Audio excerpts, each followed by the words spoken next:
Aujourd'hui, nous allons nous entretenir sur le sujet une meilleure communication passe par le silence.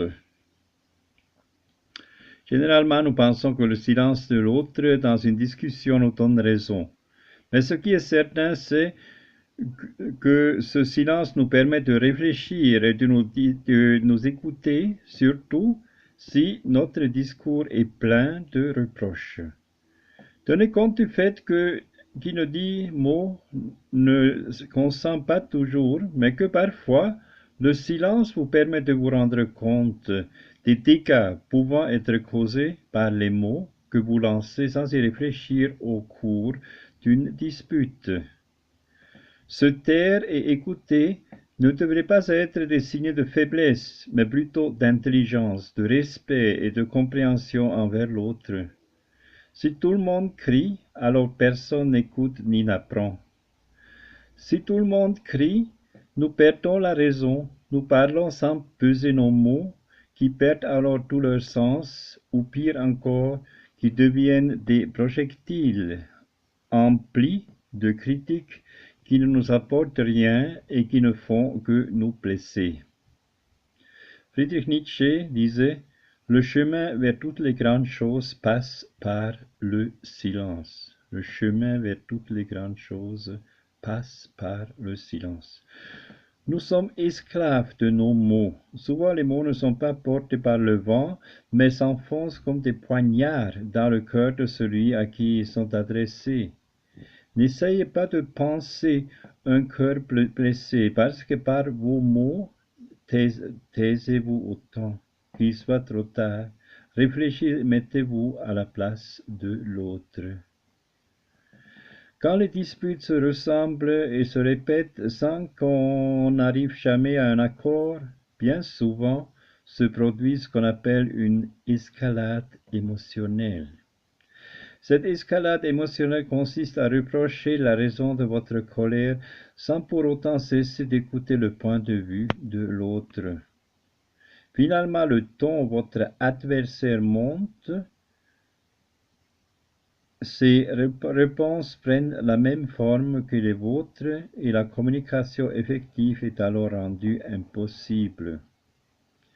Si l'un se tait, il écoute mais ne se montre pas soumis. Il réfléchit, essaie de faire preuve d'empathie et parviendra à améliorer la communication. Pour ce faire, le silence peut être un grand allié. Dites-vous qu'une personne qui sait communiquer a recours au silence afin de voir en quoi elle s'est trompée et comment elle peut améliorer sa prochaine réponse. Miles Davis dit: le silence est le bruit le plus fort, peut-être le plus fort de tous les bruits. Dans le silence, les mots acquièrent la valeur qu'ils méritent. Le silence, si tant il ne soit pas mal interprété, permet d'apaiser les tensions.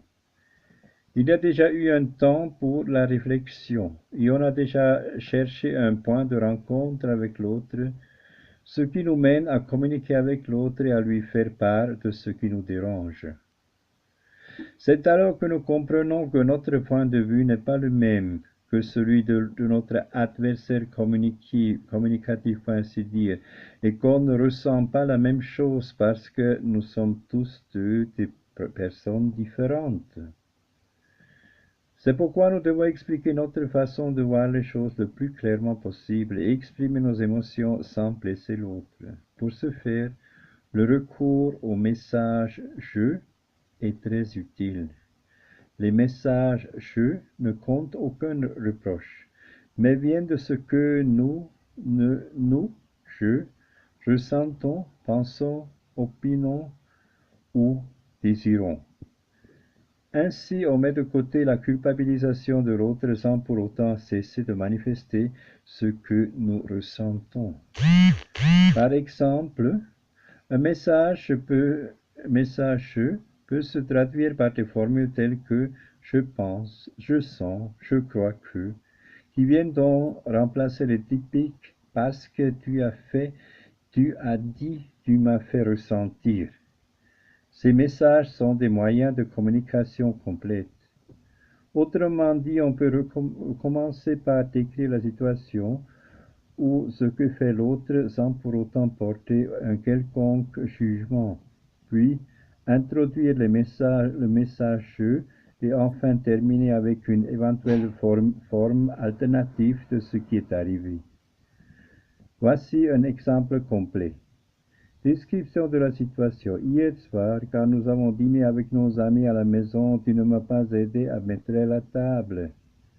Message, j'ai l'impression d'être un enfant à ton service plutôt que ta femme.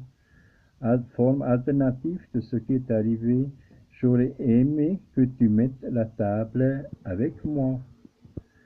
Adopter un tel mode de communication, c'est une question d'habitude. Écouter, réfléchir un moment en silence et répondre, cela ne sera pas automatique pour nous au départ, sans un minimum d'entraînement. Si on passe toute notre vie à communiquer différemment, il n'est pas étonnant qu'au départ, cela ne soit pas naturel pour nous. On peut même avoir l'impression de perdre quelque chose, mais avec le temps, nous serons en mesure d'établir des relations avec les autres bien plus ouvertes et bien plus fluides.